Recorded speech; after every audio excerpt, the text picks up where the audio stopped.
dropping into the AO.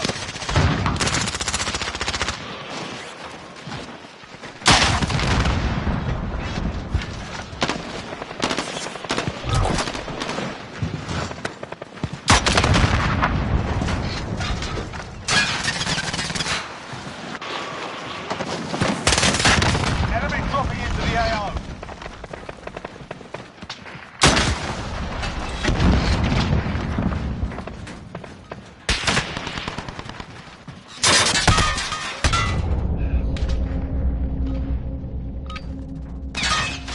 Playtime's over, mate. You're going to the war zone.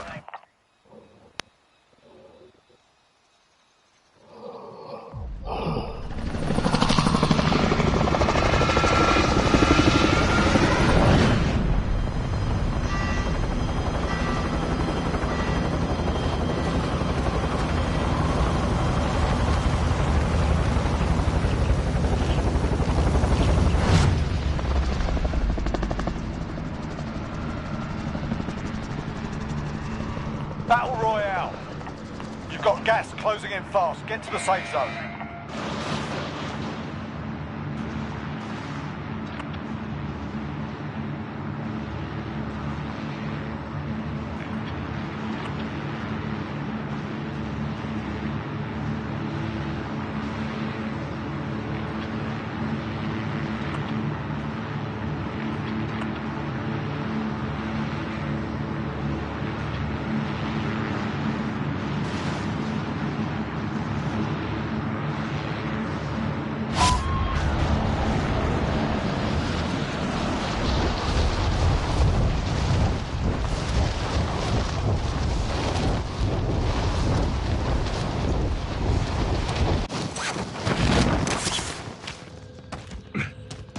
All right, lads, let's get it done.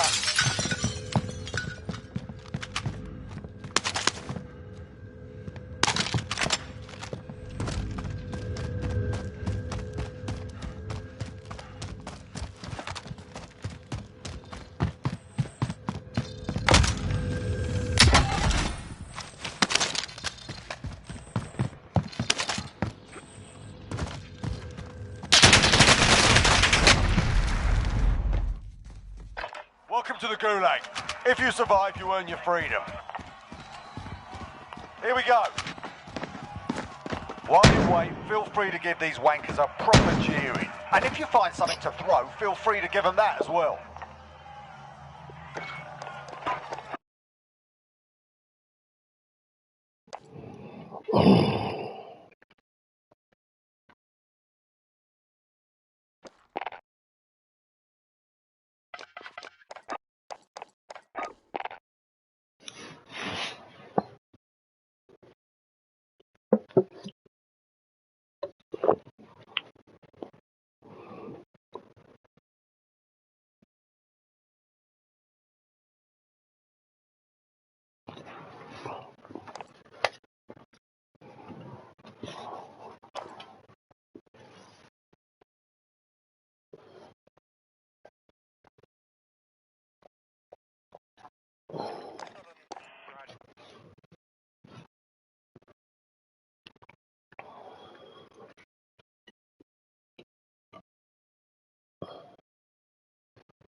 Enemy soldier incoming.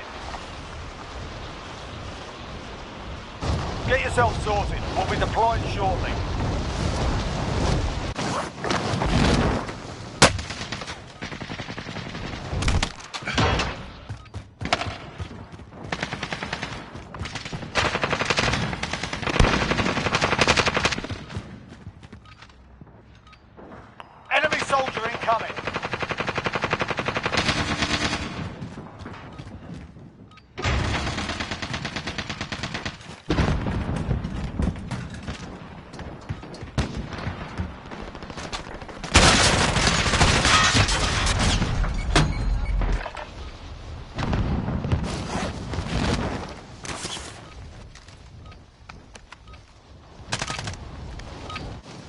done warming up.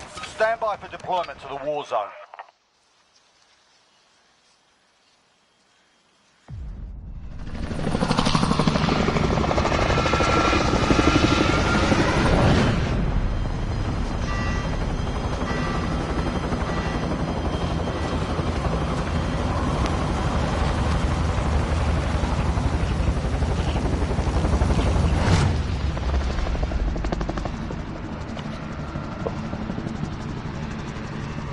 Battle Royale. Avoid the gas. Get to the safe zone.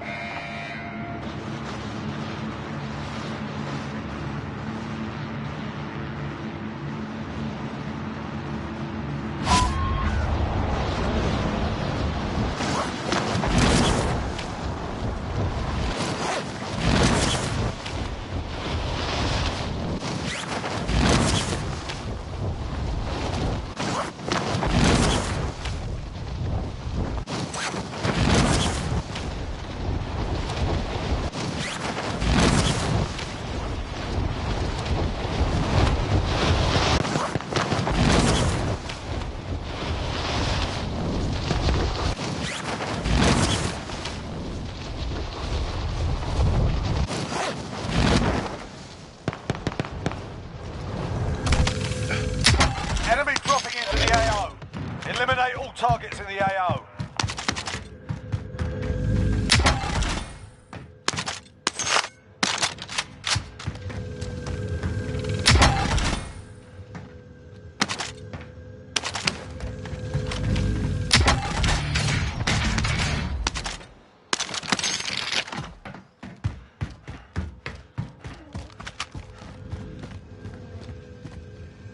Enemy launched an advanced UAV. We're exposed.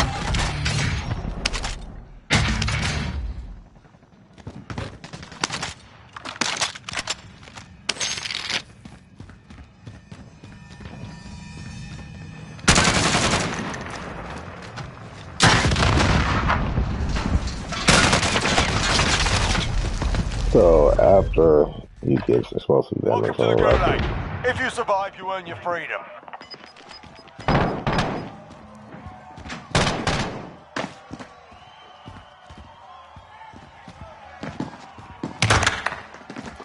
Here we go.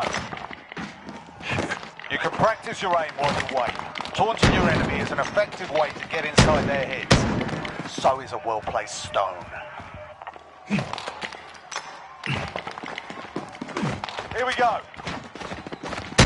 Get yourself sorted. You're up next.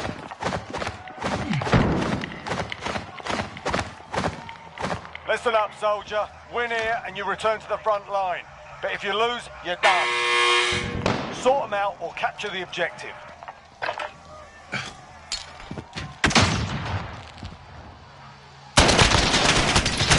Yeah, you kick their ass. Stand by for redeployment.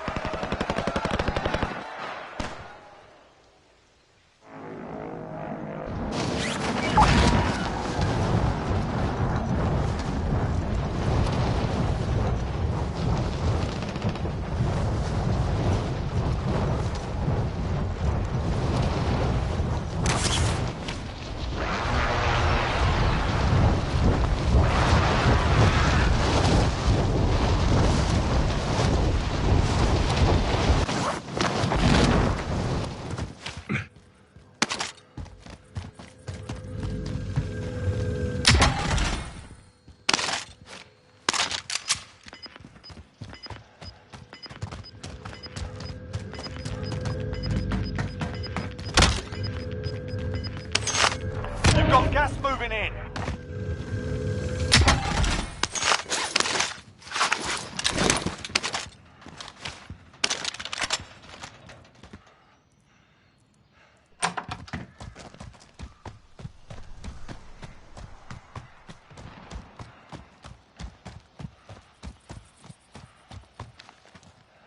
Enemy UAV overhead. Enemy cluster strike incoming. Take cover.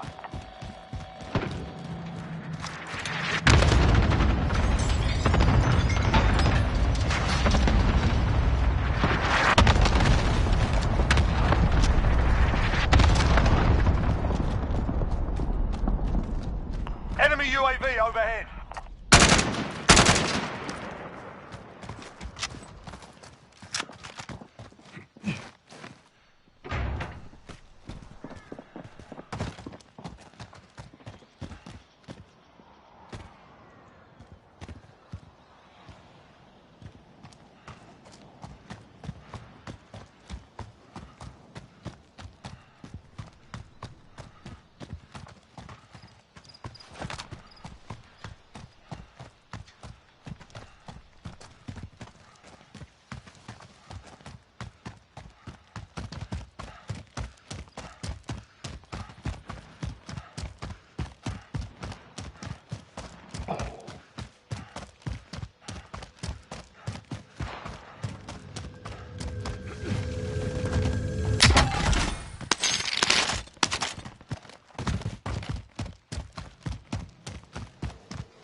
Enemy UAV overhead.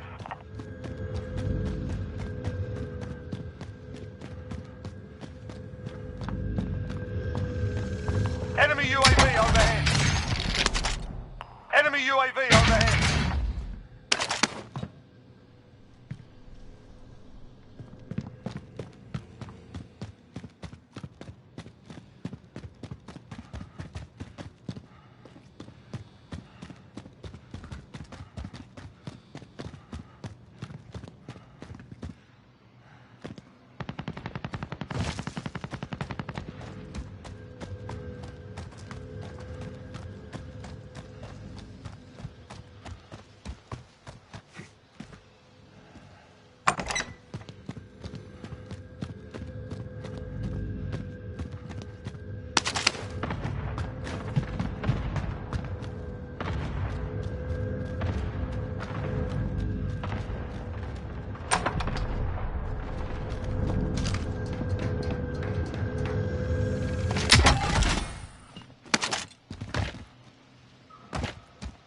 Enemy UAV overhead.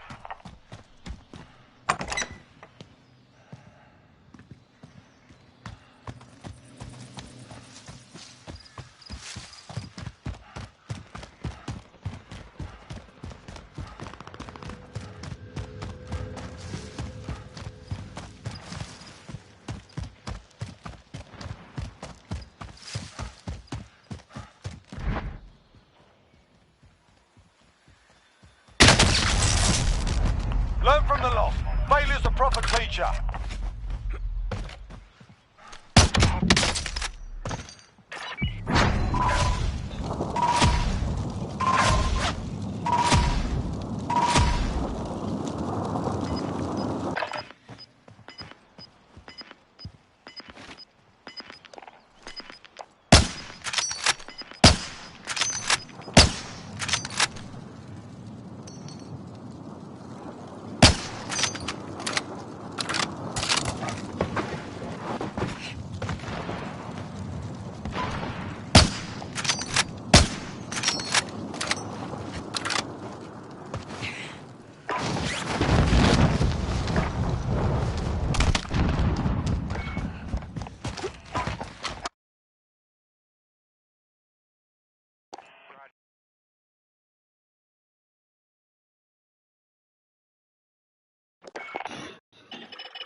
Waiting for a good day to happen, you know.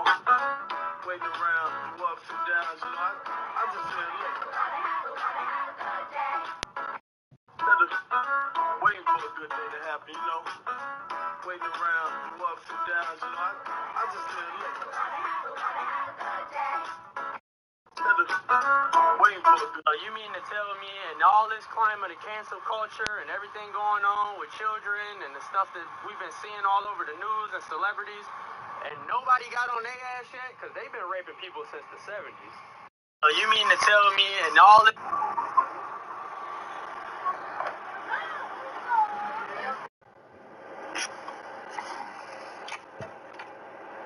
Yeah, Sarge, you're gonna want to come down here. Yeah, it wasn't me.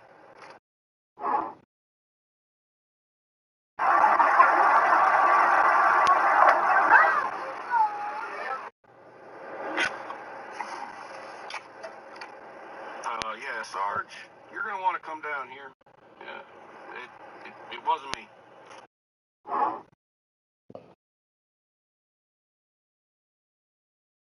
So I actually got scammed by Nike. The box had holes in it. The shoes had writing on them.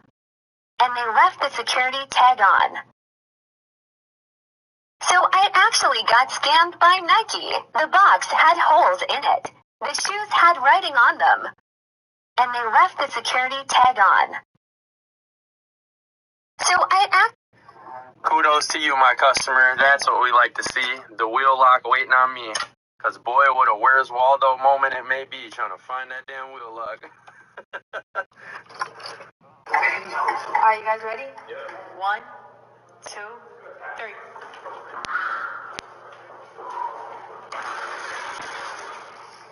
And how sick I really am. And all this cake batter. You ain't got no damn ass, girl. You got on a see-through and we see right through your ass.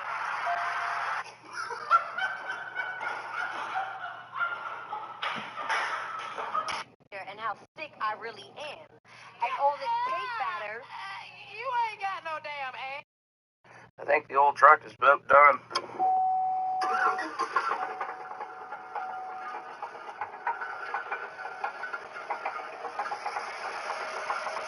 Just a little knock. It'll be fine, right? Maybe? We just got pulled up by the police. She's scared as fuck, Danny. Well, what's on your eyelids? They look like fly traps, yo. What is that? Eyelashes. Eyelashes? You ever see those plants that eat the flies? Venus flytrap. I'll just play it. Max, can you pretend like you're Morgan Freeman coming to kill me?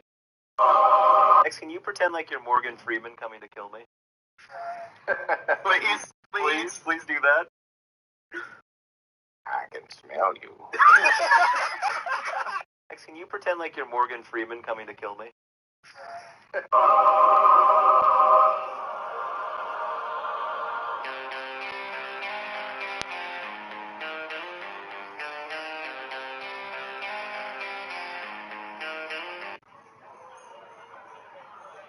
Oh my.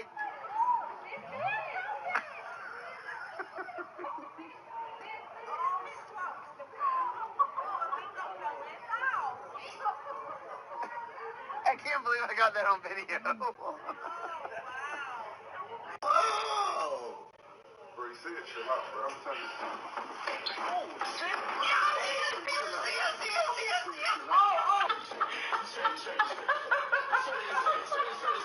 Jesus Christ. Whoa! Bro, you see it, chill out, bro. I'm telling you. Oh, shit. This bitch gonna come slice my ties. Hey, babe. Yeah. Did you... What a lady, what a night. Hey, babe. What a lady, what a night. It is the nighttime. It is the nighttime.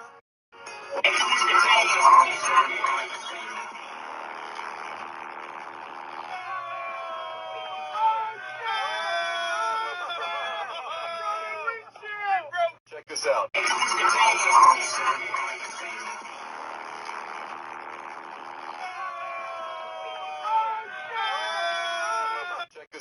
If I was covering this emblem... So I'm watching a movie.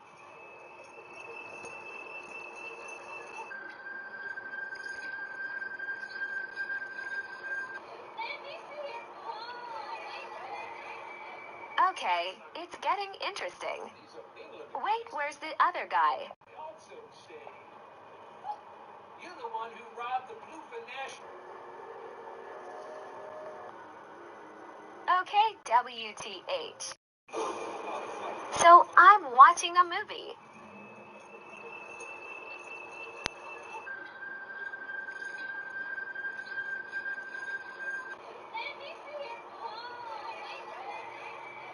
Okay, it's getting interesting. Wait, where's the other guy? You're the one who...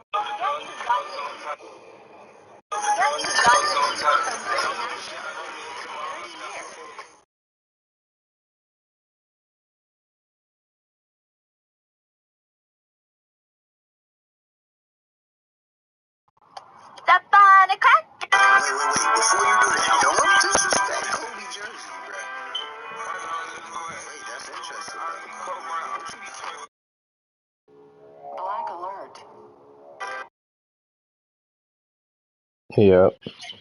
Hello, tell mama to answer your phone. Okay.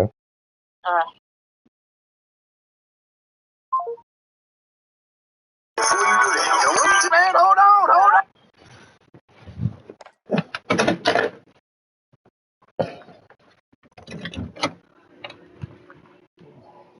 Tracy said she calling you on the phone.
Get yourself sorted. We'll be deploying shortly.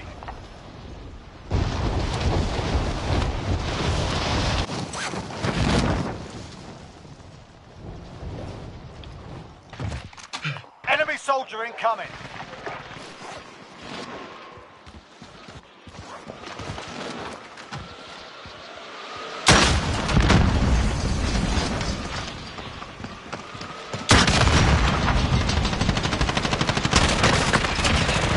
You'll live. Enemy soldier incoming. Good to go.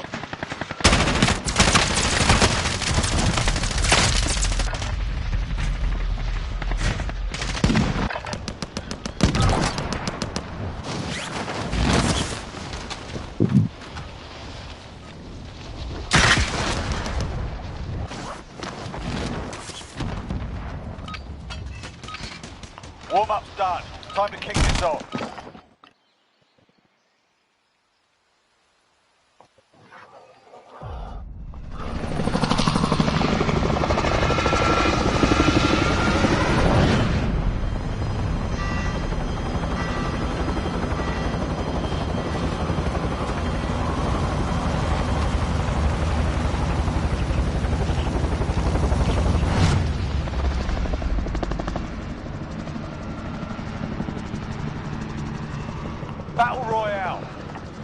Avoid the gas. Get to the safe zone.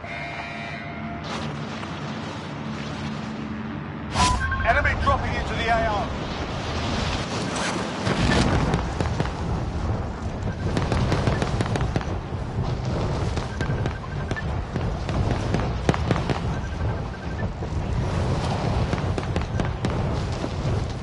Yeah. Which one? This one?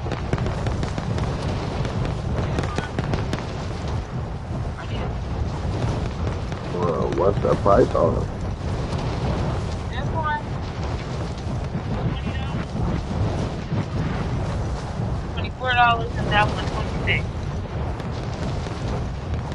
And let me see the 19 again.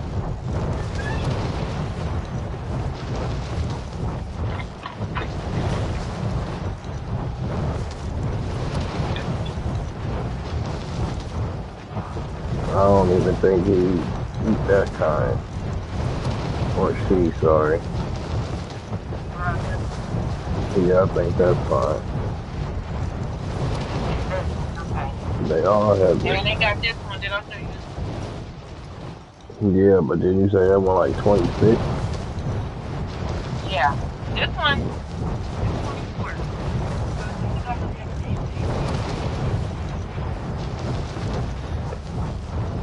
Shit, you can get the 19 and try.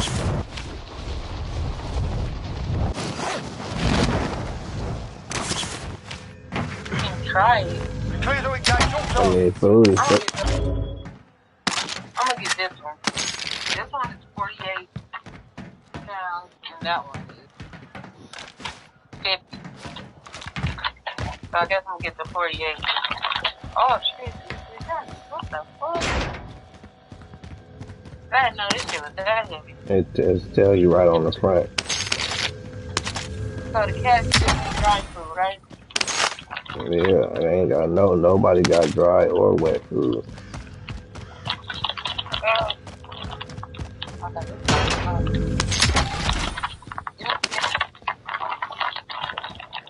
They got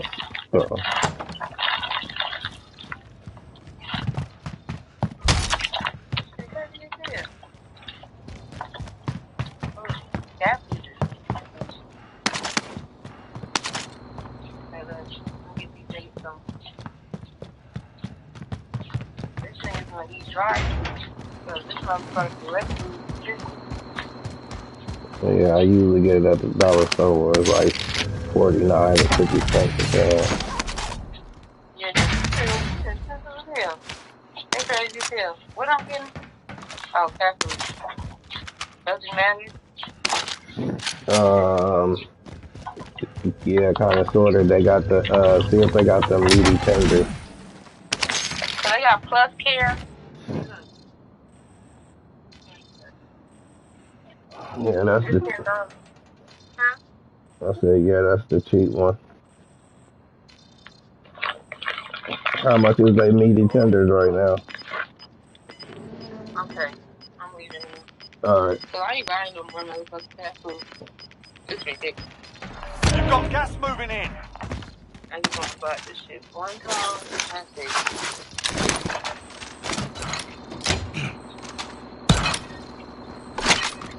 Okay, that was it. Alrighty.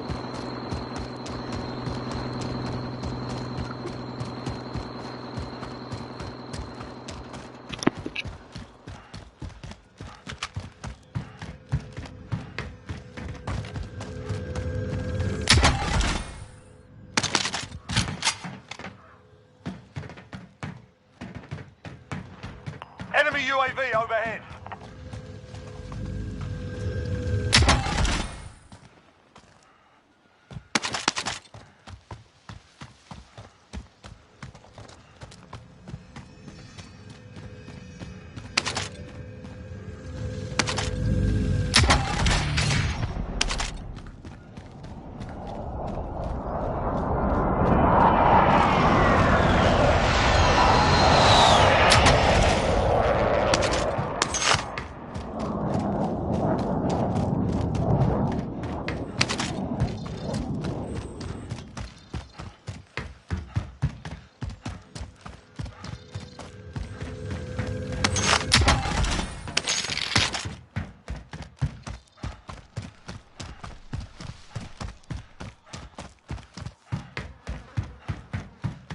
Enemy launched an advanced UAV. We're exposed.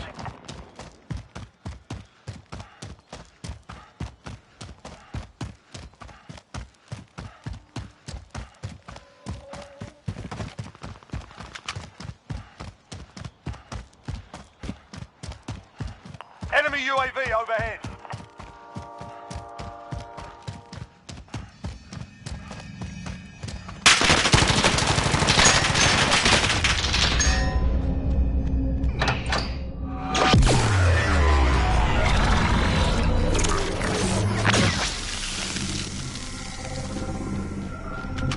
So many secrets.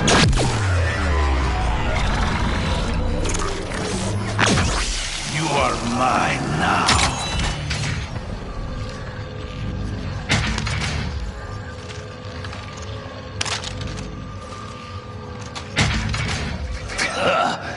Pathetic.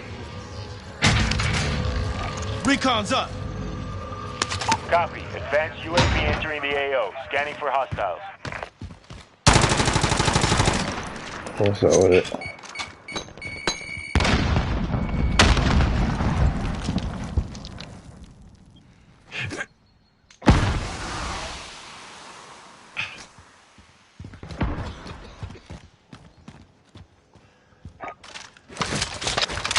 Sentry turret operational. Oh, in the living room.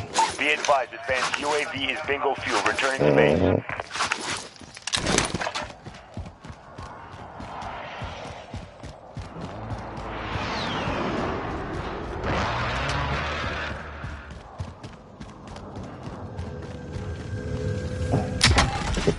To say the same shit you already said.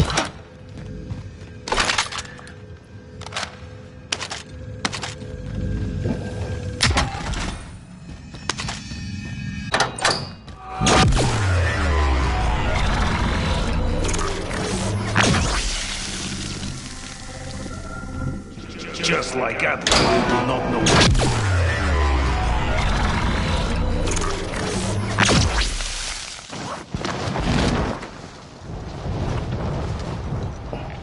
Destination marked.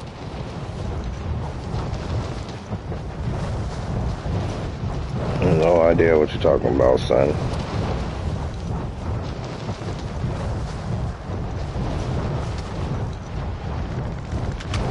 Friendly loadout drop on the way.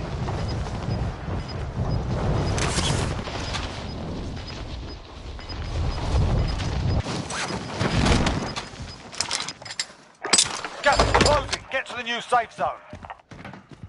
Sentry guns down.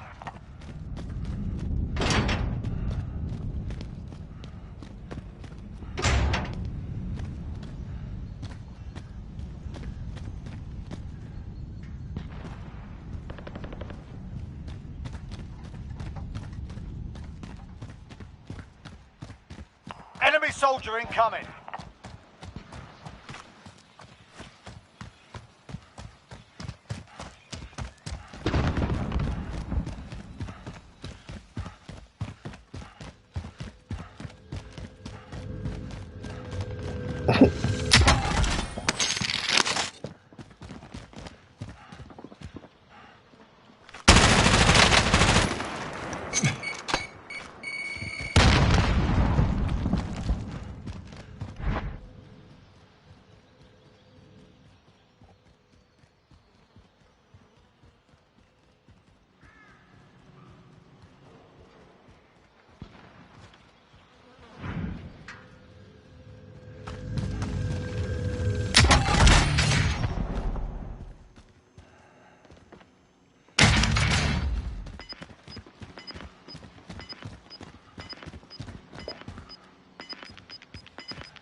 No idea what you're talking about.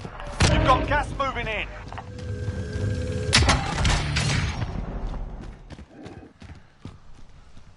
That nigga got some Aladdin here. I don't know where that shit came from. That nigga got some Arabian Nights here. I don't know where that shit came from. That nigga. Yeah, exactly.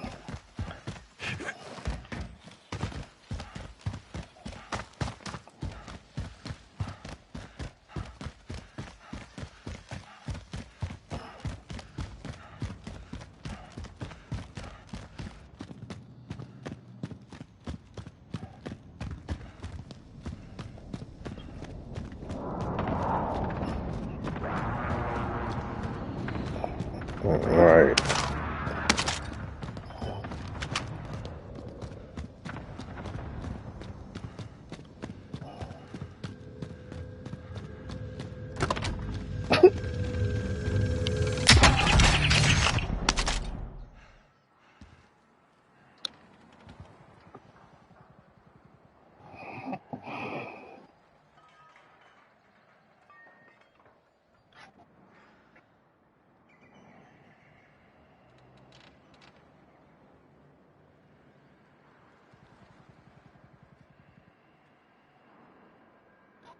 Mm-hmm.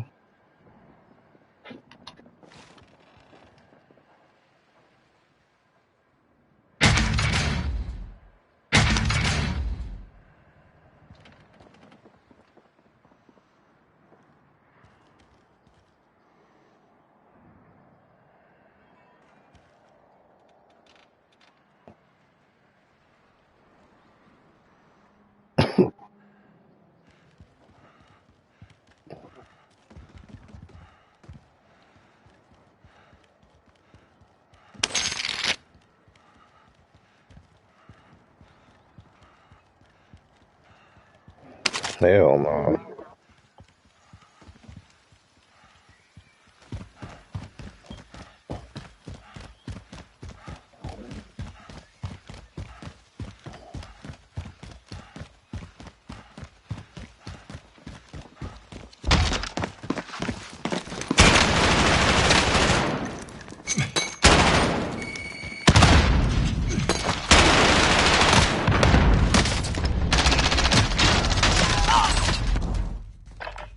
Listen up, soldier. Win here and you return to the front line.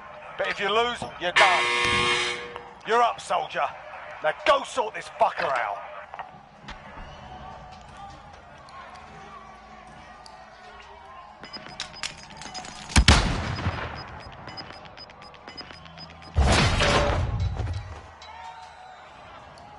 You got roughed up in there. We're bringing you home. It's not over yet. Your team can still buy your release. Learn from the loss. Failure's a proper teacher.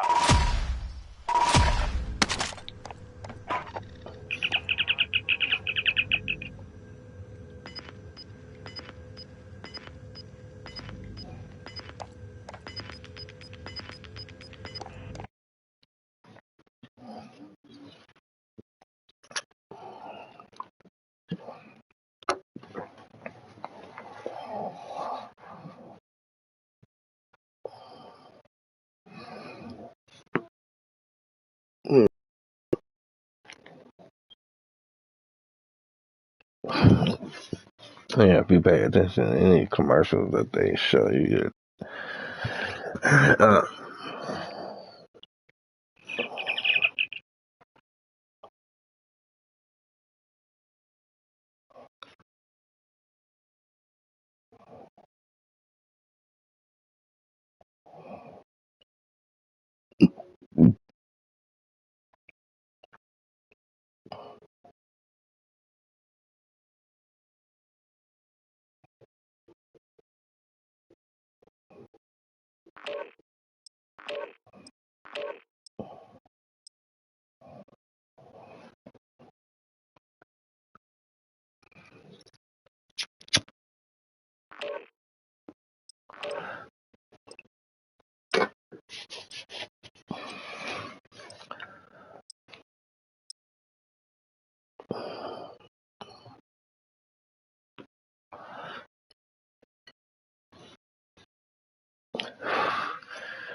the reason it's supposed to be attractive to you and the reason it's supposed to be working for most Americans is because you're allotted like 1-2 week break per year or some shit like that. So that's basically what.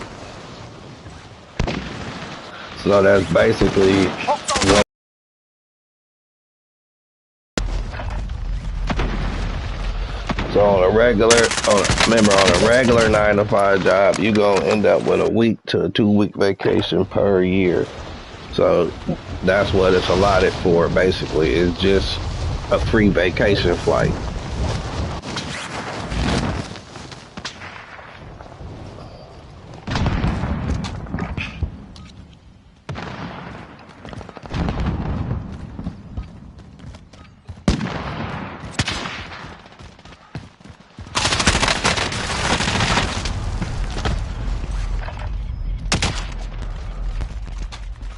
It's not. It's only beneficial to the working class people who are going to use it for that sole purpose, because that's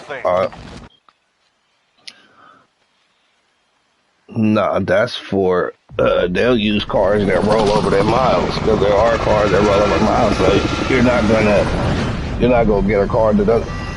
Yeah, that so that at the end of the year they don't expire. They just accumulate until you use them.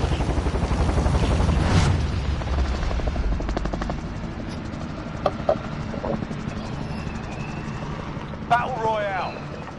Gas is approaching your It position. depends on the company, but almost. Enemy soldier incoming. Like American Express Platinum or some shit like that, I think you gotta pay for, but it's those are the type of work perks it comes with, and there's hella other cars, but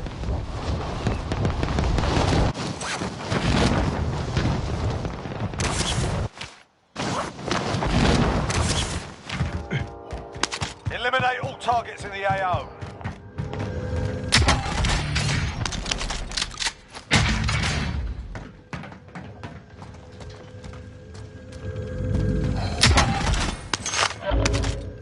no, you still can have, because they got deals with them, and it's through them, like their credit card.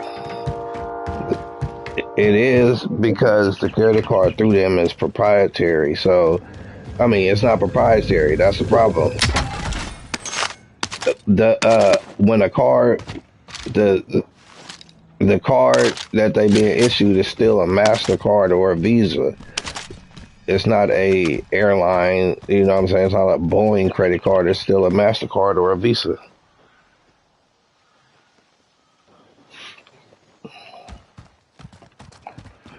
That means like the company put it out. You feel me? Proprietary means it belongs to the company. So if like Southwest Airlines had a credit card, it would be Southwest Airlines credit, not American. I mean, not Visa, not a Visa card or a MasterCard. Exactly. Yeah.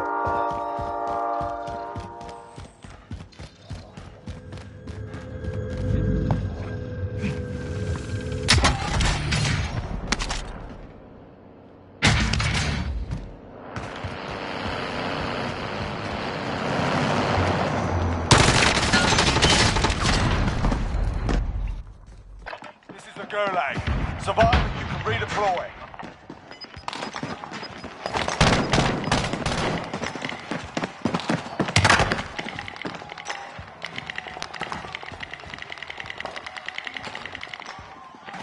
The fight's begun. You can always have a go at these bastards while you're waiting. Give them some choice words or smash their mums with a well-placed stun.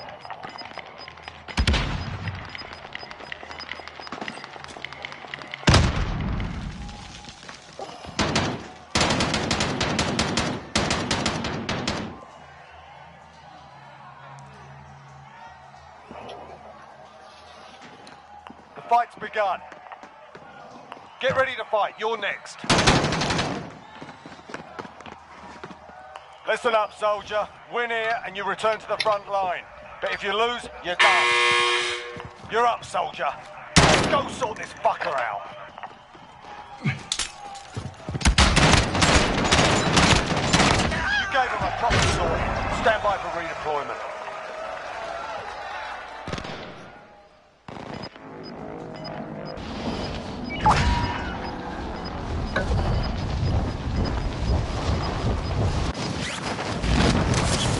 Gas is closing in.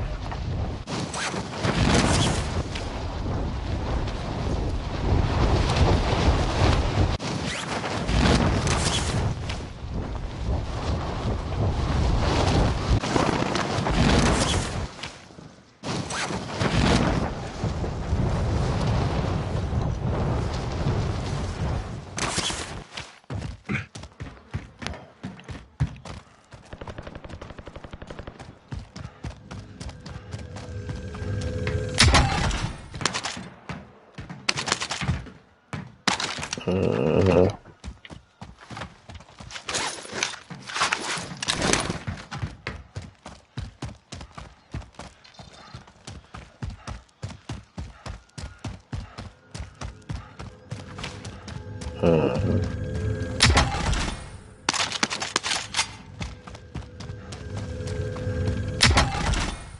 Enemy launched an advanced UAV. We're exposed. Why? What?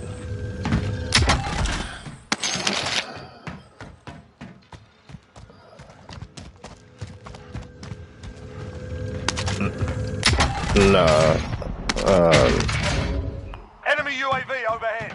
Cheap tickets are reflective of motherfucking slow sales. Because remember, their objective is to fill every plane. Because remember, they started overbooking a long time ago. In the process of overbooking, is simply trying to make sure you maximize passengers, right? So that if people don't show up or whatever, you still end up with a full flight. You want an ass in every seat. That's a business, but it still leaves people assed up because it's a complete throw up and a lottery toss up as to who actually gets seated and who has to be ported to another motherfucking plane flight. You feel me? And that's why they throw you accommodations when they end up doing that type of stupid shit.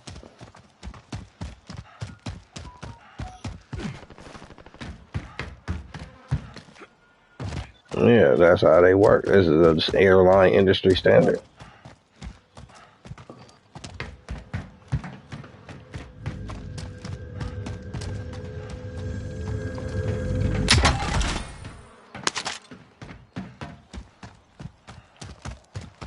Oh no, that's completely different. That's when they overbook.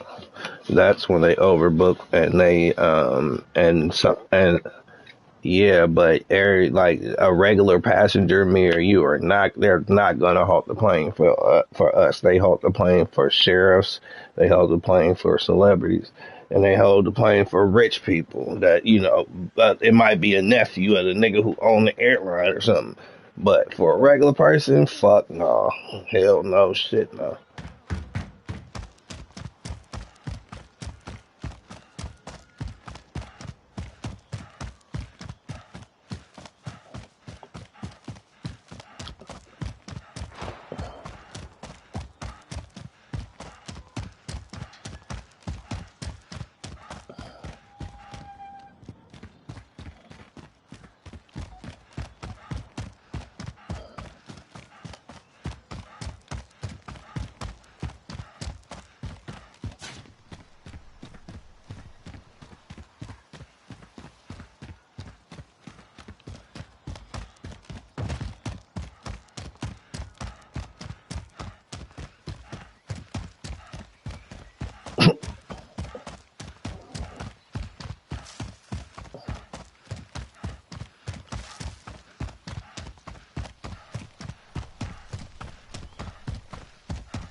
Friendly loadout drop on the way.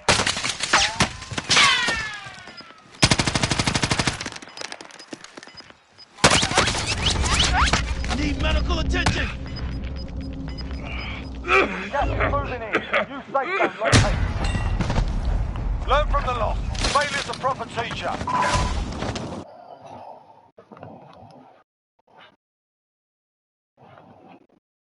Okay.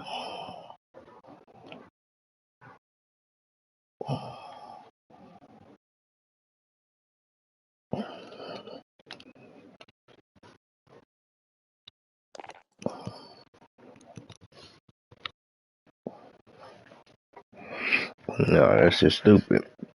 Motherfuckers need to do better. At least that shit should have been announced on the motherfucking PA system. Flight boop bloop bloop bloop bloop is leaving whoop de whoop whoop early.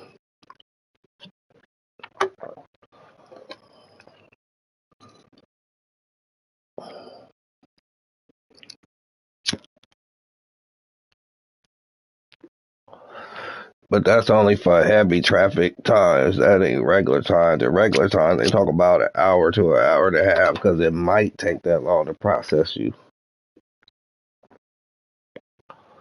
Exactly. No, no, no, no.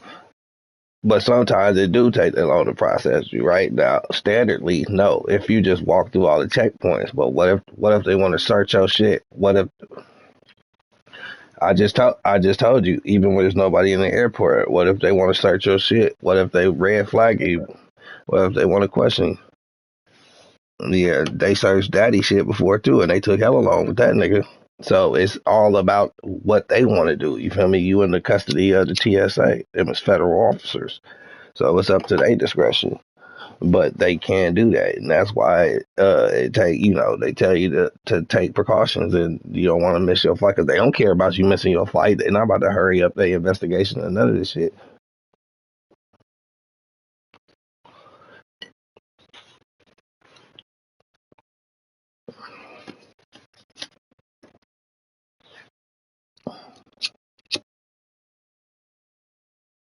No, not in most cases because they straight to the point. But it's all about what they suspect.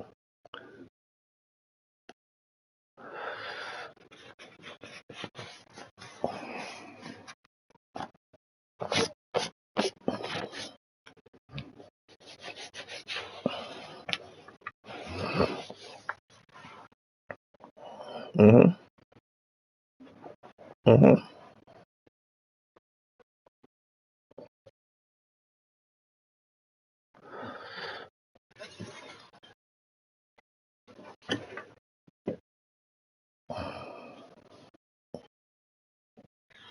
Mhm.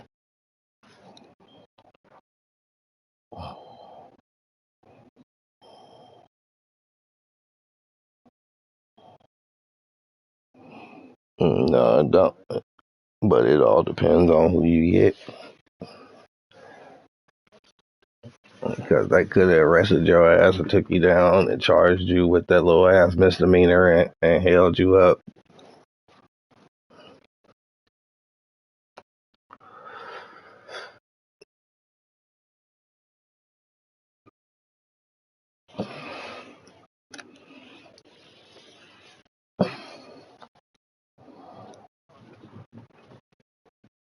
Mhm.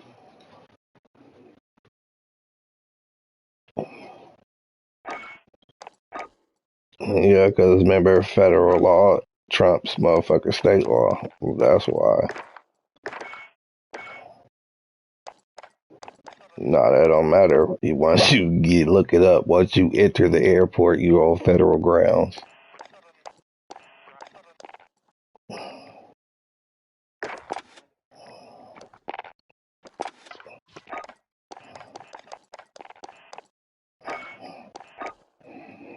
I mean, it's a small ass personal amount, so they shouldn't have really been tripping anyway.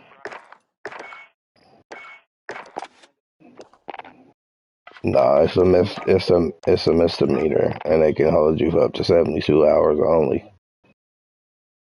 And yeah, it's still a misdemeanor, still a penal code for federal law.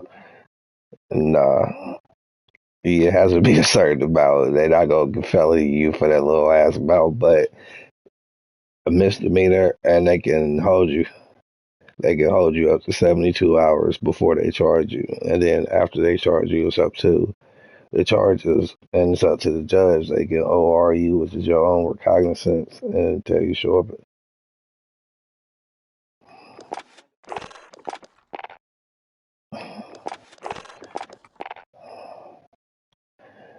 It really depends on the judge. Like I said, everything that's the shit that'd be crazy. It don't really the law really don't even matter. It ain't applied fairly. It really all depends on everybody who is touching the situation. You feel me? Because when the punk ass police gave me the ticket for the weed possession, getting caught from the Mimi house on 64th. When I went to court for that shit, the DA and the judge was laughing at that stupid shit. Like they literally was sitting there laughing and apologized for wasting my time. Exactly.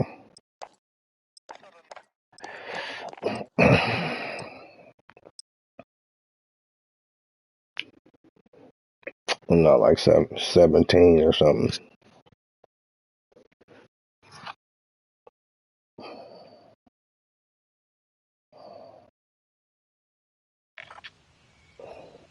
Mm-mm. Enemy soldier incoming. Check your gear and weapons. Planes are making ready for deployment.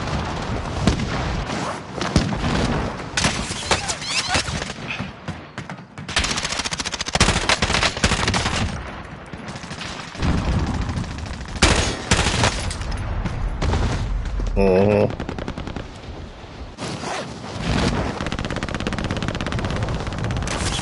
Yeah, they got documentaries on the people who've been raided, have documentaries on it. It's chronicled. Yeah, that's what I'm saying.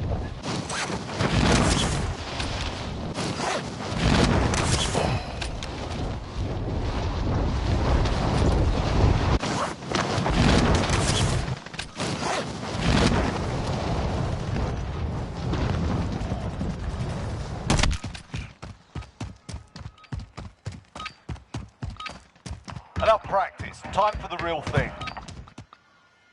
Hostile dropping into the area. Watch the skies.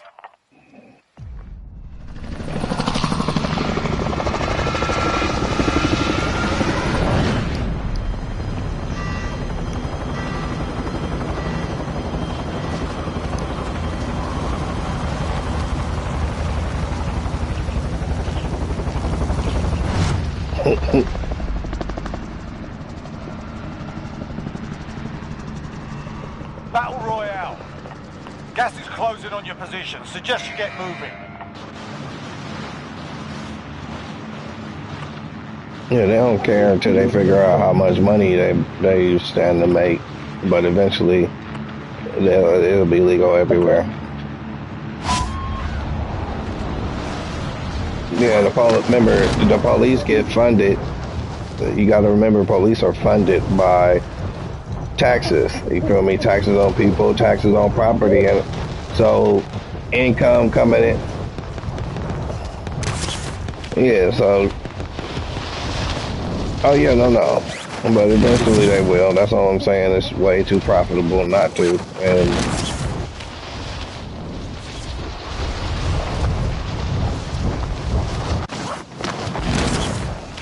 yeah, I know what it is. That shit ain't got nothing to do with it. That what your understanding is that no. The reason you talk about the white folks, there's two different populations of people where you live at. You feel me? And one population of them really don't vote right now because why? They scared to get into. Yeah, no, the numbers show. Not really. What you? Not really. What you're going by is the consensus of the census. There's no other way for you to make the determination.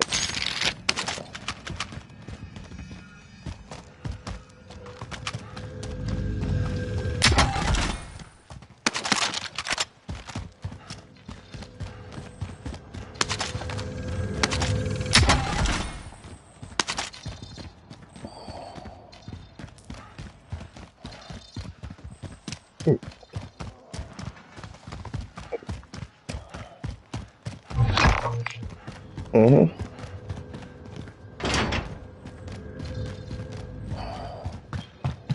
So you can more so say they outnumber y'all in certain demographics, yeah, but no, overall, they already done told you that just off so this is what's hella funny. How many different uh, predictions do you see these motherfuckers getting wrong lately? And it's not that they got it wrong. It's just that it happened faster than they thought. You feel me? Everything that we was slated, everything we was taught as kids to be slated for 2040 and 2050, all of the disastrous shit is already happening. We 30 to 40 years ahead of when they scientific, yeah, all of it. We 30 to 40.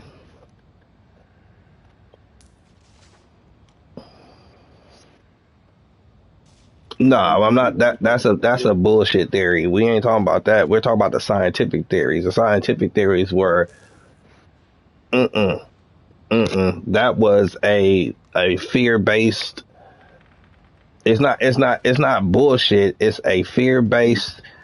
Nah, it is not. It's a fear based analogy on the most extreme earthquake we ain't never seen that might happen on a fault line because we sit on what is internationally known as the Ring of Fire. You learn that in the geography. We sit on the most Enemy UAV overhead. so the whole entire the Ring of Fire is the most active Gas tectonic is plate moving. on the planet right now, which is why you get so much volcanic activity in the around. If you when you look it up, you'll see that the volcanic activity on the planet follows greatly the Ring of Fire. hmm hmm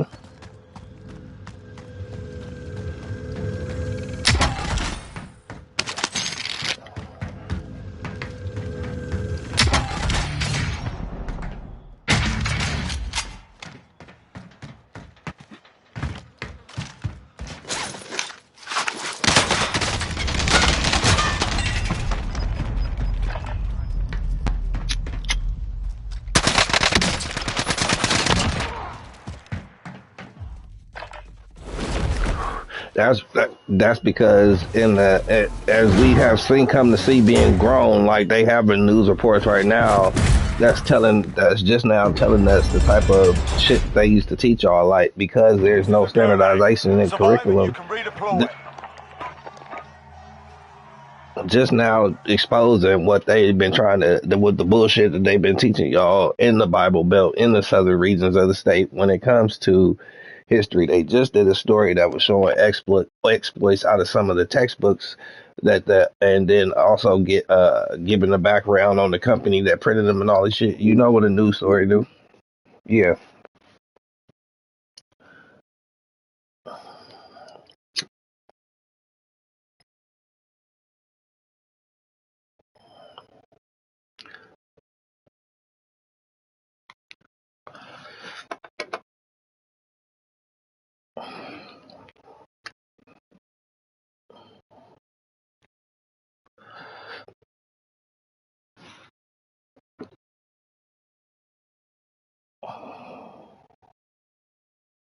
Yeah, it's just already a known thing now because at first it was some word of mouth shit. Like people don't know.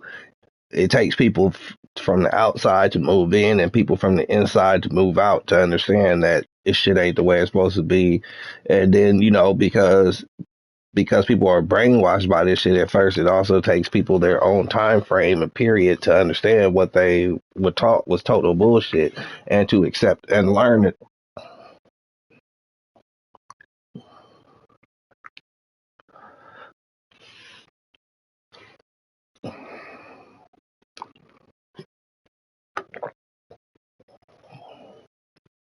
hmm hmm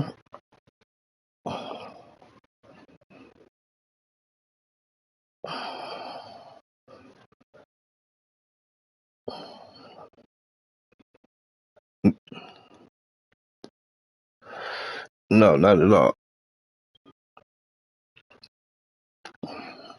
Okay, so I just told you how. Listen to me. I just told you how because we sit on what's called tectonic plates, and tectonic plates move. That's okay. So because of the nature of how, like how,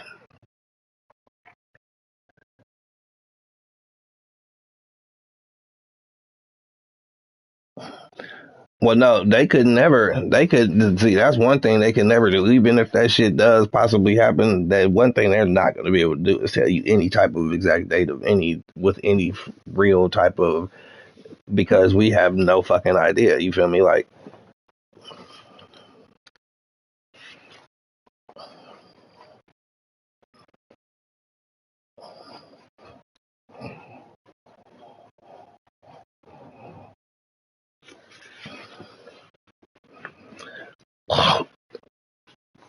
But it's not. So it's not even just the faults that it sits on, and that's where the bullshit comes in. So the faults do not. Yeah, but that's why I make sure you understand it.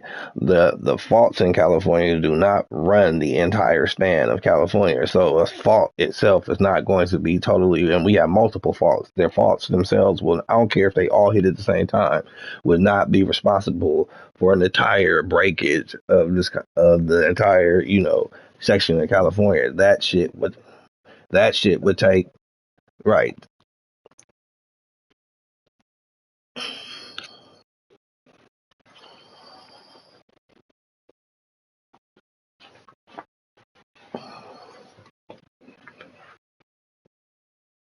And part of that, so part of what that comes from is, I think the terminology for it is called subduction. So basically, when there is a large earthquake, in certain areas, like they know what the underground topography is. When you have a lot of underwater aquifers or air pockets, below underground water source, and these could be tonnages. So that's a big ass cavernous area, and that might be 10, 20 miles. These are standard. Okay, so I just told you it's a body of water underground. You feel me? So it might be, yeah. So you might be sitting on an aquifer. And you might be sitting on a mine. You feel me? You might be sitting on a pocket of air like you don't know. We don't punch that far into the ground. We use radars at the most, you feel me, in order to try and then drills and shit, and we drill down in order to figure out what's there, but we only drill down to the depth that's needed for us. Okay, we don't drill down ultimately everywhere to figure out just what the complete composite of where you're at is, and that's what leads to situations where you end up with sinking buildings and shit, because you have shit that's way up underground that you didn't think you was going to be affecting your structure, and it ultimately ends up affecting your structure. And earthquakes can exacerbate these situations. So if you have underground aquifers, underground wells, underground mines, old cities that you built on top of, a lot of new age cities are built on top of the old cities. You can go underground and literally walk down the old cities that used to be there, that people used to inhabit. Like, shit's crazy. But earthquakes exacerbate all that shit. So anything, and especially depending on how they hit, because some are shallow and some are deep. So that really all depends on the complete topography of an area. And remember, we started doing all this shit before we knew exactly what we were doing, and we still don't know 100% of what we're doing. So, because motherfuckers, no, we will. We already got early warning systems for earthquakes. No, ain't no 100%, but we already got early warning systems for earthquakes and shit.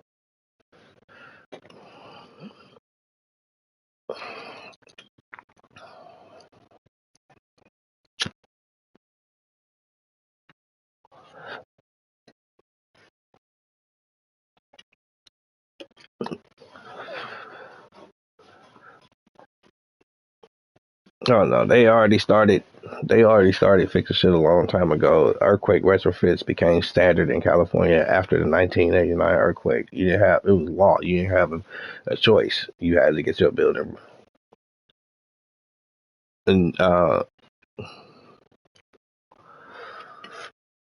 right, but no, for what's been happening, everything has stood up. But most of this shit is already constructed to withstand an earthquake larger than what we've had. So if you don't know now, a lot of buildings out here are, because it's tested. This is, go ahead.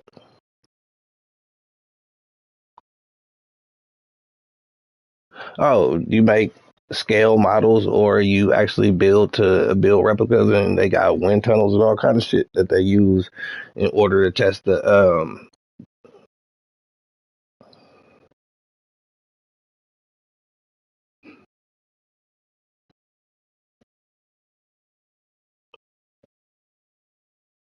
Well, no, this is shit that's been put in. No, this is what I'm saying. This is shit that's already been done and put into production. Like if there was any ideas or any technical engineering that turned out to be bullshit, then we would have already heard it by now. Like they would have already said that.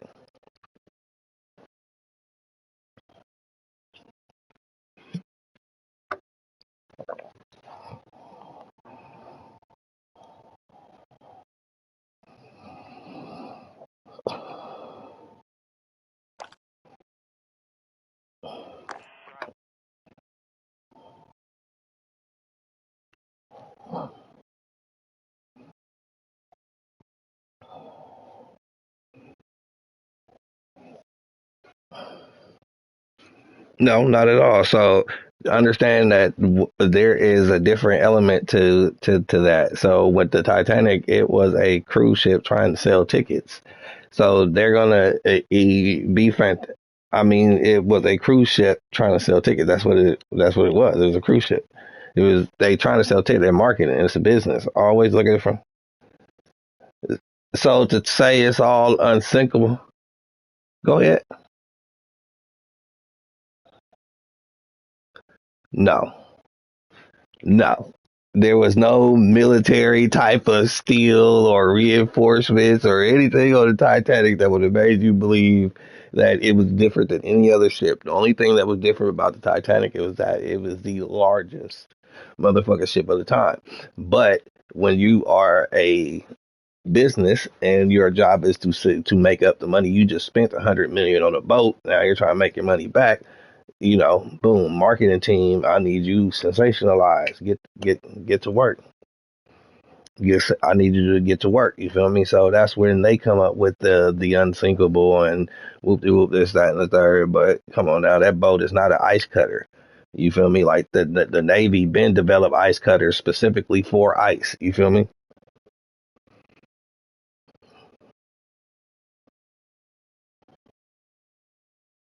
It's a ship specifically designed by the navies of the world in order to navigate uh icy to terrain.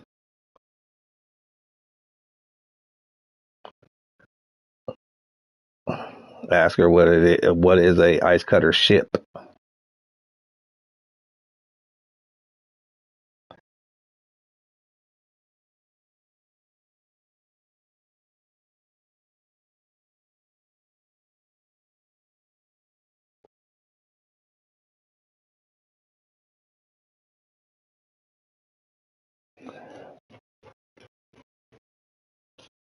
Yeah, but no, it's a ship designed by the militaries of the world in order to cut through ice, and it was designed way back when boat travel was way more of a utilized thing. Because even back then, boats used to get trapped in deep Arctic seas fishing and shit, and you had to hire an ice cutter to go and try to retrieve either the cargo, or the bark, the cargo, and the men if they had survived.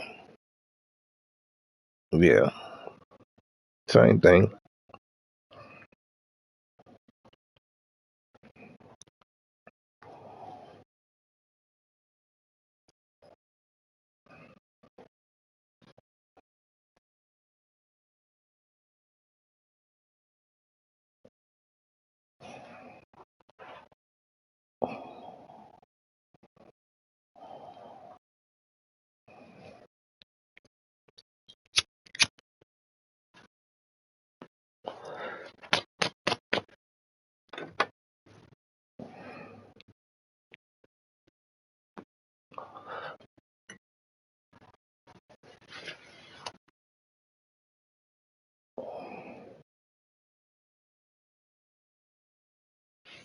Because of course, the more you use it, the more it's going to degrade. It's like a knife blade or a knife edge, so it's going to end up getting dull. So of course they try to design it with diamond and titanium and all the shit in the front of it to withstand as much as it can. Because of course that repair is going to be a couple $1 million for you to retrofit the front of that motherfucker every time you need to do it. But of course that's less expensive than building a whole new boat.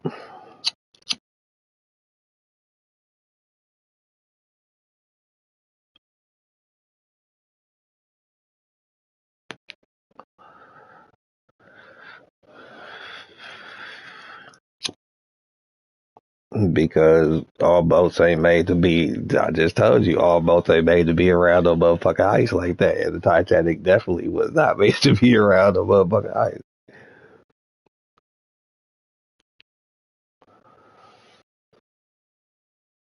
because because it's a added cost. Remember, I wasn't kidding when I say they have to encrust that shit in diamonds and titanium and all. Like these are all of the most precious, high cost metals, and you see how big that fucking ship is. You're talking about like what three.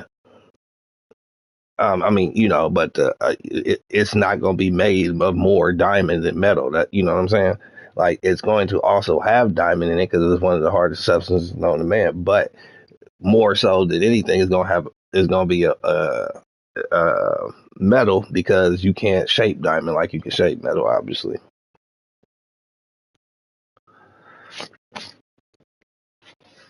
Yeah, it's more malleable. Oh no, no, no, no, no, not that easy to come by. They gotta yeah, no, that's what I'm saying. Nah, those ain't the ones you need because you need shit like tuck.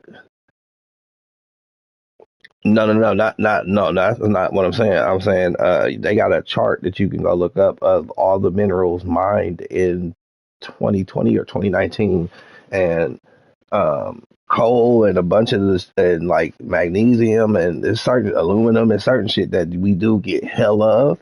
But the more precious, harder metals, the tungstens, the carbides, what's that other one? The stronger shit basically that we don't get that much of that shit. Like when you look at the chart and that shit is super precious. Hell yeah.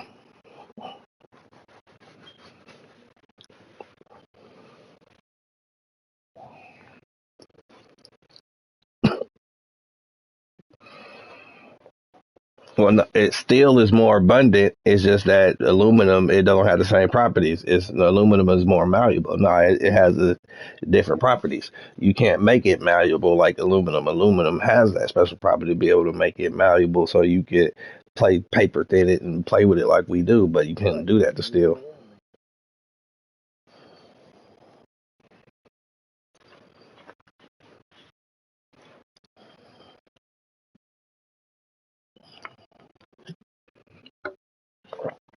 Yeah, of course. It's malleable at room temperature, but it's not as liquid as mercury.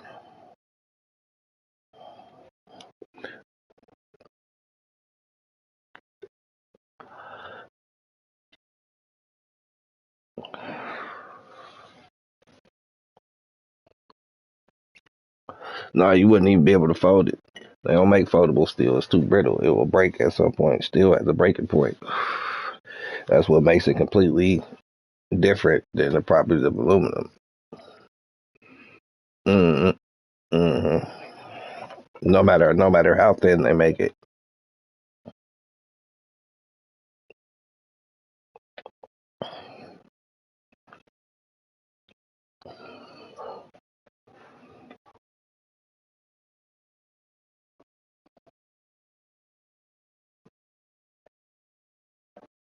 It might, but it's just overall a more malleable metal to deal with, obviously, than anything else. Just like gold is also malleable and easy, and copper, and there's a lot bunch of things, but they don't have the same properties as aluminum foil, same as steel. If you cut them as well, no, gold does. If you cut gold, we got gold leaf, so gold is malleable when it's thinly cut, but everything don't share. Mm-mm. But no, gold disperse heat way better than aluminum does. So when you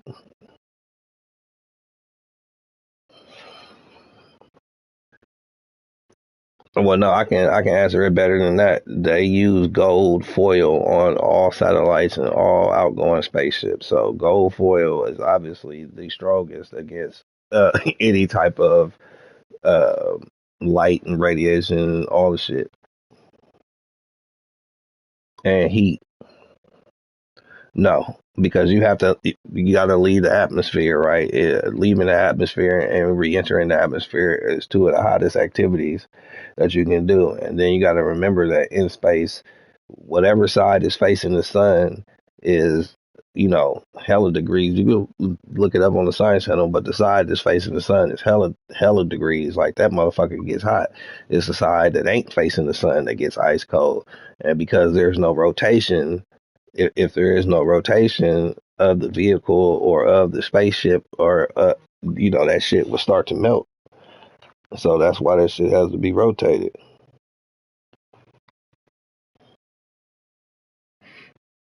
Crazy shit, right? But remember, we know that because one of the planets doesn't rotate. It rotates around the sun, but it doesn't rotate itself. I forget which one, or it rotates on the sun. I forget which one it is, but I think it's Mercury. That on one side of it, right, on one side of it is blazing hot. When we sent the satellite, you brought back the photos. One side of that motherfucker was blazing hot, and the other side of that motherfucker ice cold.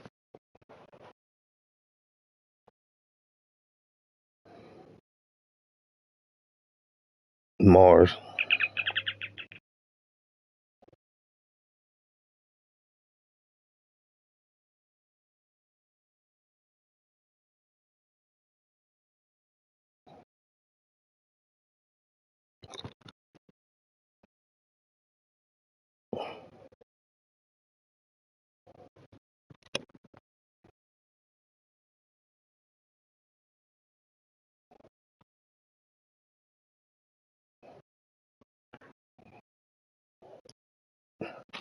Air fryer.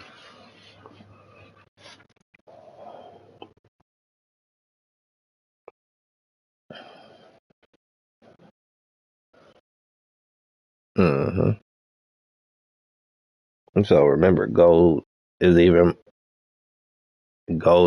more heat dissipated than that, once again, because remember, if aluminum could do it, remember, it's way cheap. Of course, it's way cheap, 10 times cheaper than gold. So if they can wrap the shovel in any thickness of aluminum and get away with that shit, they would, but they can't. And they wrap all that shit in gold. 20 pure gold, 24 karat.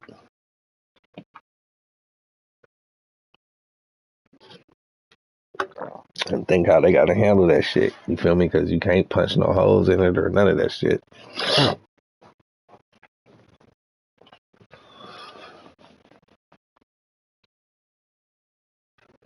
And that shit is hella thin. It's like working with a window.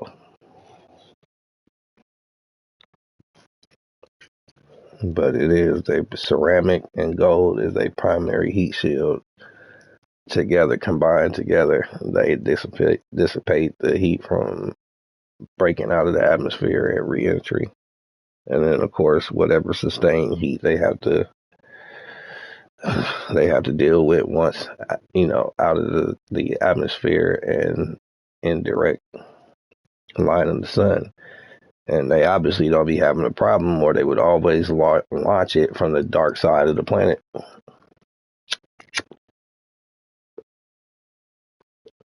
And then you got to remember, no matter what,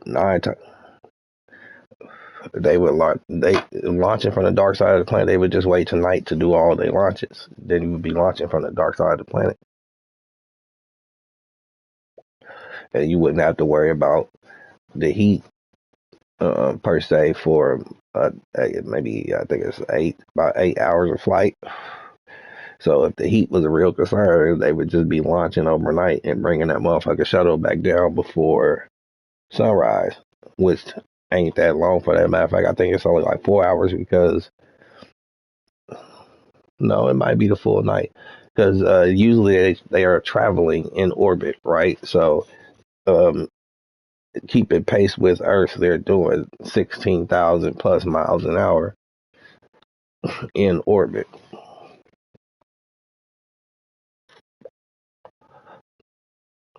So that's when shit get a little crazy. That's when shit get a little crazy. Well, I mean, they got readers on their shit. Uh, miles per hour gauges. That shit ain't no joke.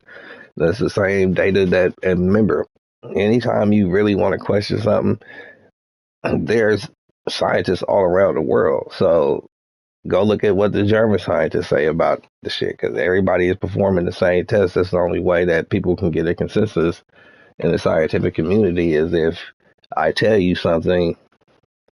Yeah, because if I tell you something, I have to be able to replicate it. I have to be able to do it, and this is the standard for everybody. This is how people put satellites in orbit. They have to be traveling at the speed of the Earth, which is relatively like 16,000 miles an hour. Mm-hmm. Oh, to stay in orbit. So to stay. Mhm. So then remember, instead of you using propulsion, you're just using the centrifugal force of the planet. Because otherwise, mm-hmm,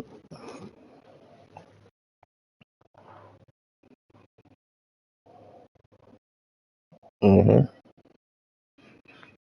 mm-hmm,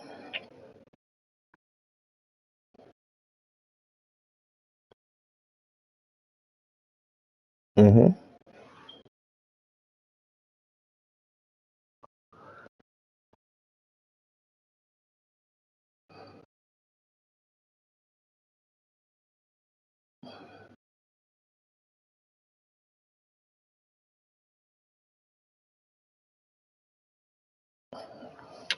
Well, remember, we move around the sun on a 365-day cycle or 364-day cycle. That's how long it takes us around the sun.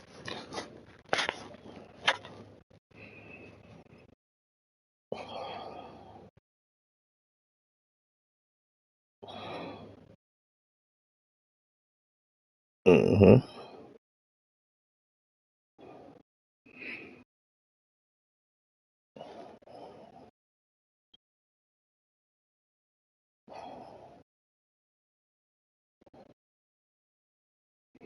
Oh no, they calculated it. I just don't know right off the top of my head. Like I know the other calculation because it's one that I came across.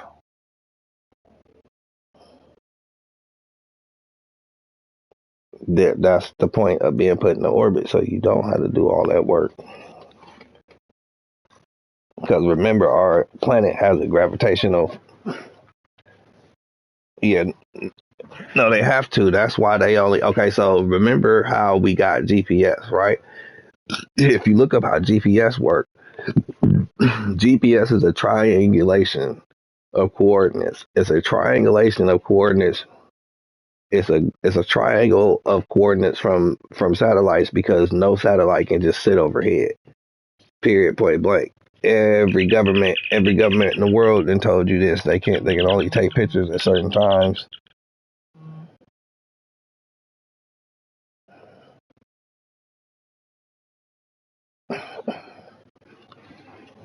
Hmm.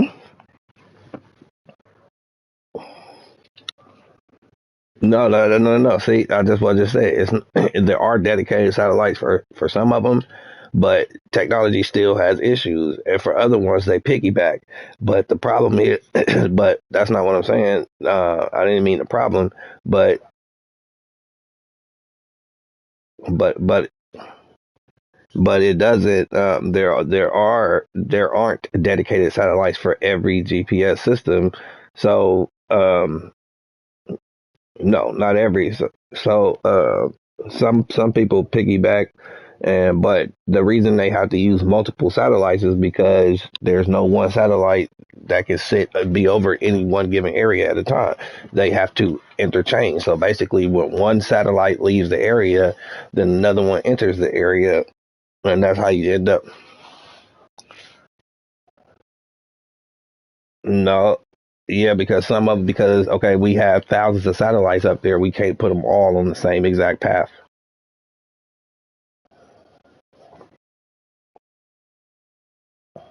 Hmm.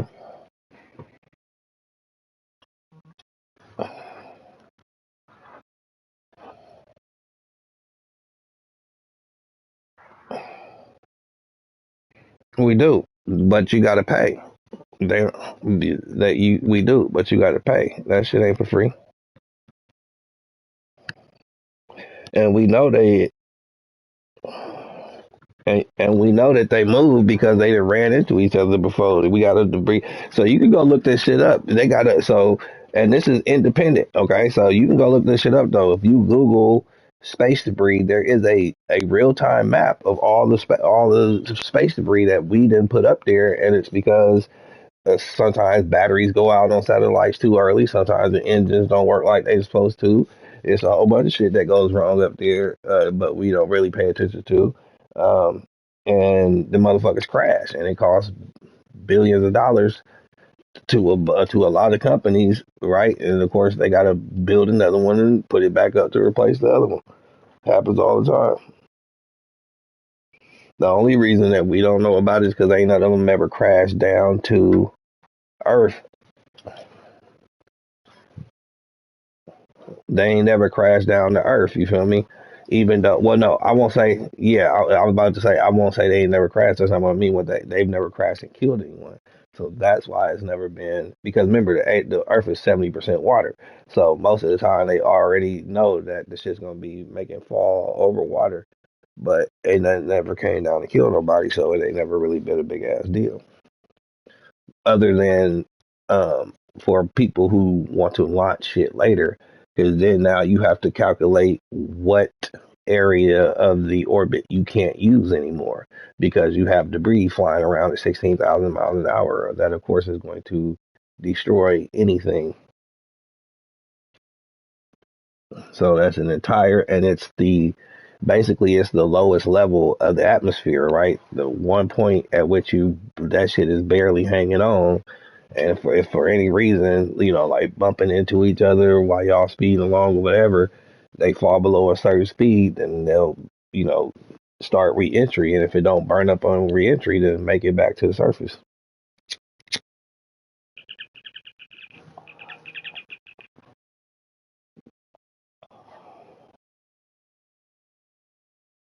And the basis for that is, of course, all of the meteor showers that we observe and shit. So we got, or they have camera footage of certain meteors coming in at a certain size and shit, and then they're able to look at how it breaks up in the atmosphere and what ultimately comes through, what makes it through the atmosphere.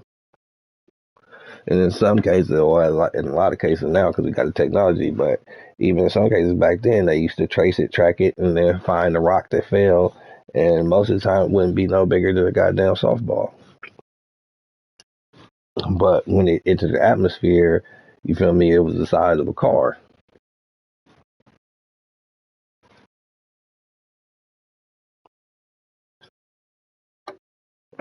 The one we just had, what was it, in 2012 when that meteor came in over Russia, that got caught on that dash cam, well, everybody caught that bitch on camera. Yep, that motherfucker came in and blew up and knocked out windows and shit for hell for it. Yep. Clean the stuff out the car. All right.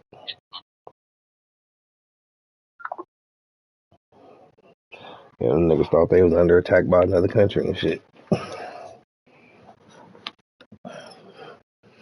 And that shit turned everything bright white. Like every camera, every security camera, every camera that was on watching this event, like everything went bright white. It was the brightest light you've ever seen in your life.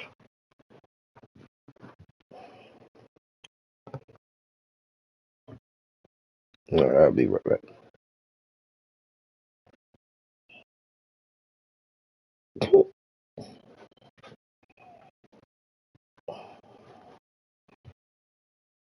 I'll be right back. I gotta get this shit out the car.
Alright, I'm back.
Final bosses are meant to be these big, cinematic, crazy moments in video games where it's like, wow, I'm supposed to take that thing out. And these bosses aren't like that. Hi folks, it's Falcon, and today on Game Ranks, the 10 worst final bosses in video games. Starting off at number 10, it's the Destroyer from Borderlands. The 7th generation was what we call a dark time in boss fight history. Basically around 2005-ish to around 2015, a lot of games came out with some truly subpar final bosses. These days, it seems like developers are willing to try a little harder to have their games to end in a bit more of a satisfying way, but the Destroyer, he's got to be one of the most infamous. The vault sort of gets hyped up for the entire game, and during the final approach, I remember being pretty excited to see how this was all going to shake out. Ooh, you actually get to explore the vault? What kinds of crazy aliens are in there? There'd be a lot of awesome possibilities there. Basically anything you could imagine would be better than what we actually got. So you get to the vault door, and the bad guy gets killed unceremoniously. You throw into a battle with this pile of eyeballs and tentacles.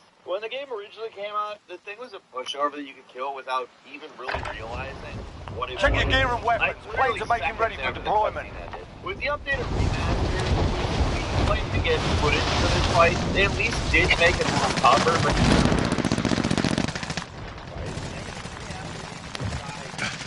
Hostile dropping into the area. Watch the skies. Blobs of goo and shit. For something like the Destroyer, it's really just not very threatening. Gearbox definitely win their last fight, though.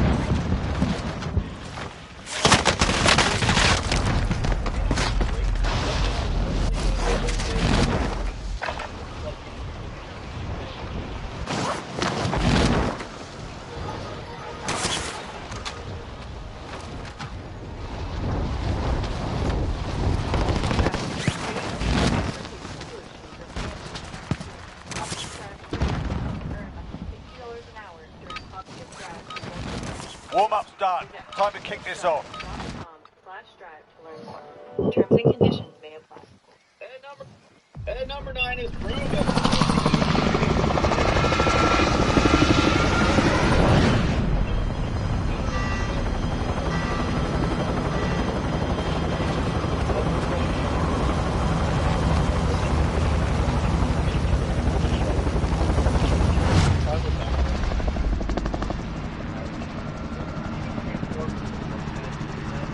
Battle Royale. Avoid the gas. Get to the safe zone. dropping into the AO.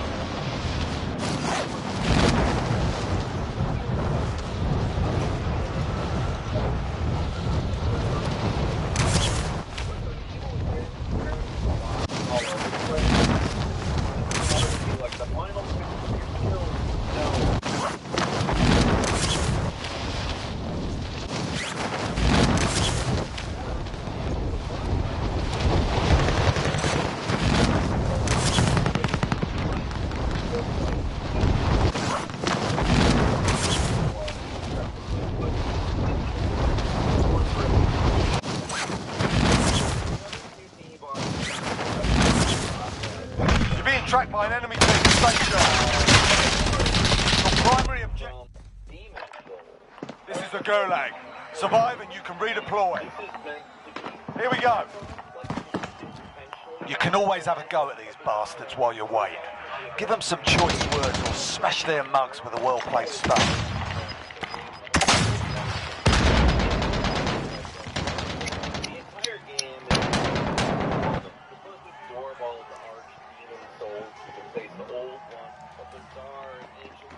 The fight's on. Get yourself sorted, you're up next.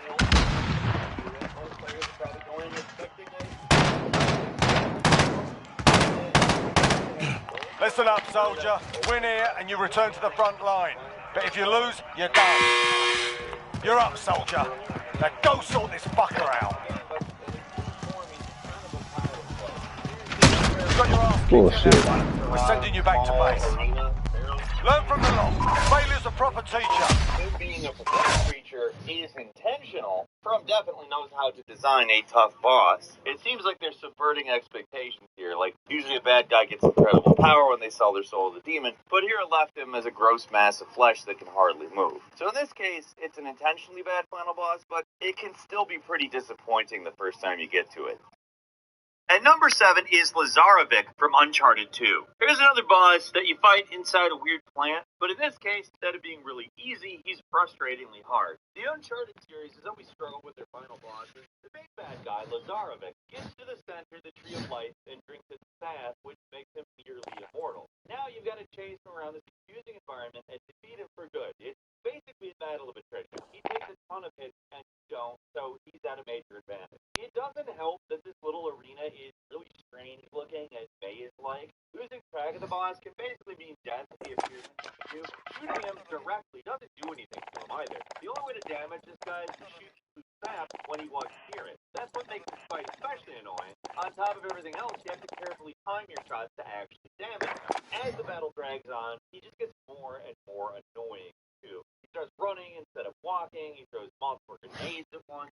Honestly, the fight isn't even that long. It just feels like forever. Because you keep dying right near the end, and it forces you to restart. It's just an all-around brutal boss that doesn't feel like an appropriate challenge compared to everything that came before it. I mean, props to the developers for not just making it a boss like so many other games, but in this case, it could have been an improvement.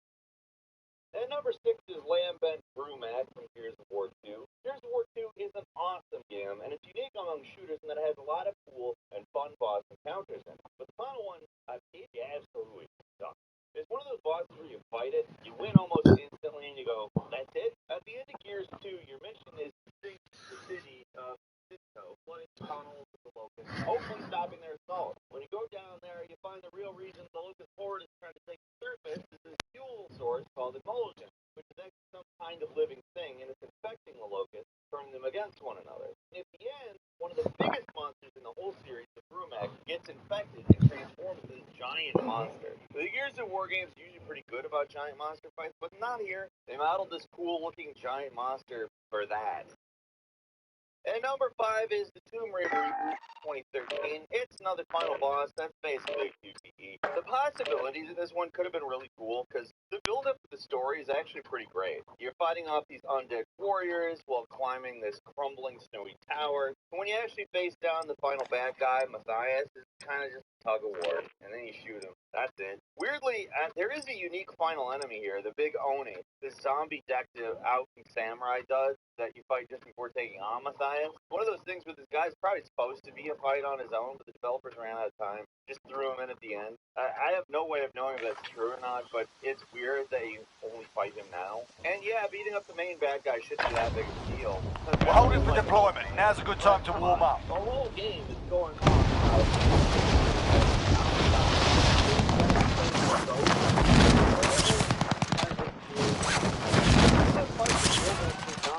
Enemy dropping into the AO.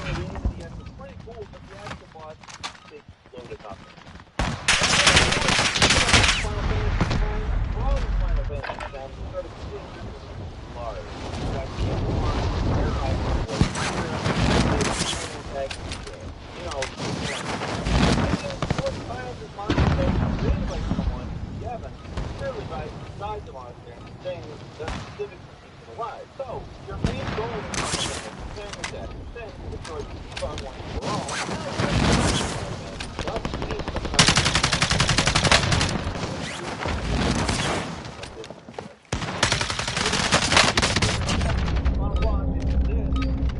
Enough practice. Time for the real thing.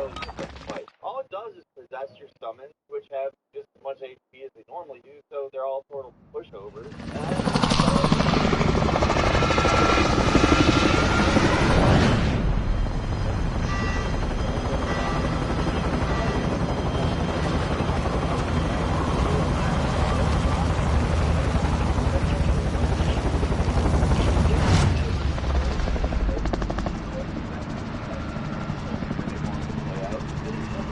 Battle Royale. You've got gas closing in fast. Get to the safe zone.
Eliminate all targets in the AO. It's actually tougher. Hostile dropping into the area. Watch the skies. Number 2 is Colonel Autumn from Fallout 3. Remember this dude? I don't blame you if you don't. The president everyone actually by talking to him, but fight. He's really like pathetic though. He's really the Capital Wasteland, one of the most technologically advanced in the Fallout universe. When you're facing wearing regular clothes and you've got a dinky little plasma pistol. At this point you got the whole Brotherhood of Steel helping you, and you're most likely just have power on you. Just some guy, like a guy, a man, a fella, in street clothes, he doesn't have a chance against you, even if he's got a few bodyguards. In most of these games, talking the enemy down from a fight makes things easier for you, but in this case, talking the enemy is almost a penalty because then exactly if he tries to take you on. Compare this guy's final boss in Fallout Frank Oregon, a giant custom battle armor. This guy looks like a final boss. Colonel Autumn looks like a chump. And finally, at number 1, it's Bionic Commando Super Joe. The Bionic Commando game in 2009 was probably know about it because the same twist that your white soul or something is in your bionic arm, but at least that's funny. The final boss, on the other hand, is lame. There's a lot of build-up, as per usual. Maybe you noticed that that's a running theme on this list. Tons of build-up, and then a huge letdown. And that holds here, but you enter this mysterious bunker and you face off with your commanding officer, Super Joe. Yes, seriously, that's his name, who's decked out in power armor. The place you're in is obviously an arena. Like, look at this place. It's a boss, sure. So, what happens? Well, he flies away and you don't even fight him. Instead, you fight these other robots, some lame in a country. Like, it's obvious they ran out of time and money at this point. Those robots were going to be just enemies, and that room was supposed to have a real fight in it, but they ran out, so they made that thing just a cutscene. Like we said earlier, there are a ton of just awful rush jobs. While they all suck, this one standed out as being particularly lame and disappointing. That's all for today, though. Comment, You're losing ground. Welcome to the Gulag. If you survive, you earn your freedom. Here we go. While you wait, feel free to give these wankers a proper jeering. And if you find something to throw, feel free to give them that as well.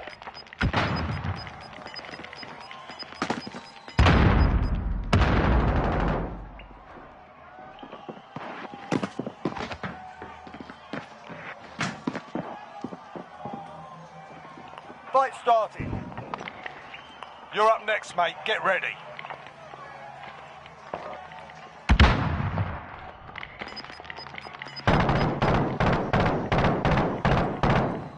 Win here and you return to the front line.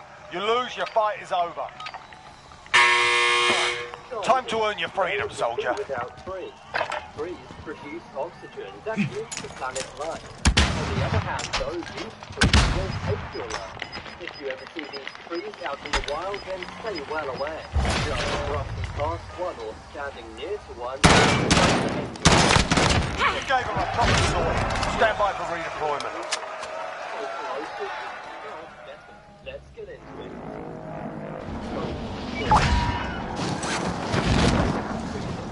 Are a very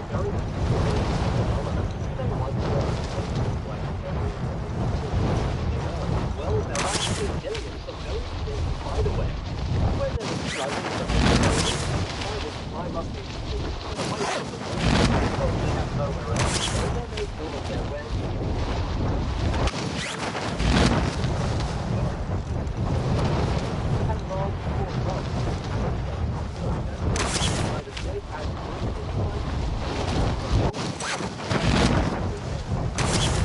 Over a large area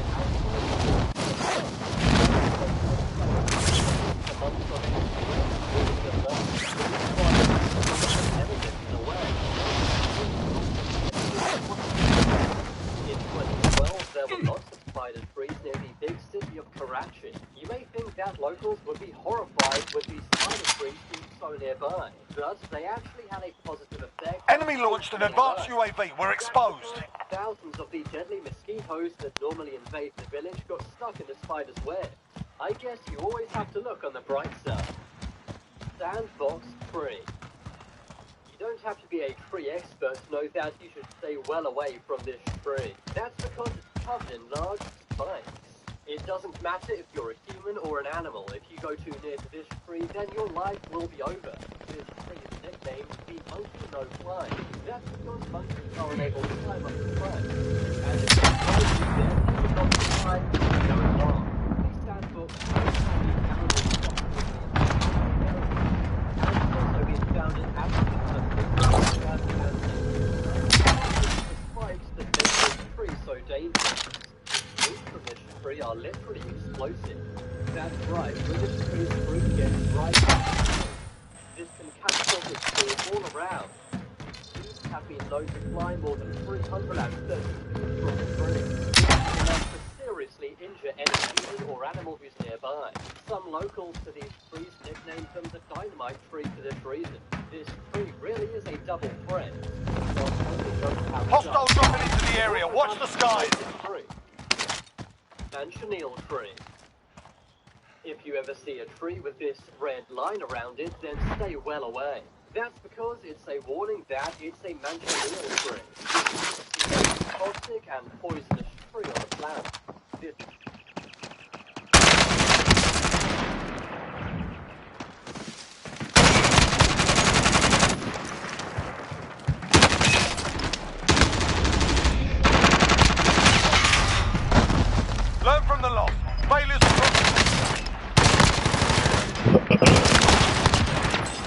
ain't an easy kill.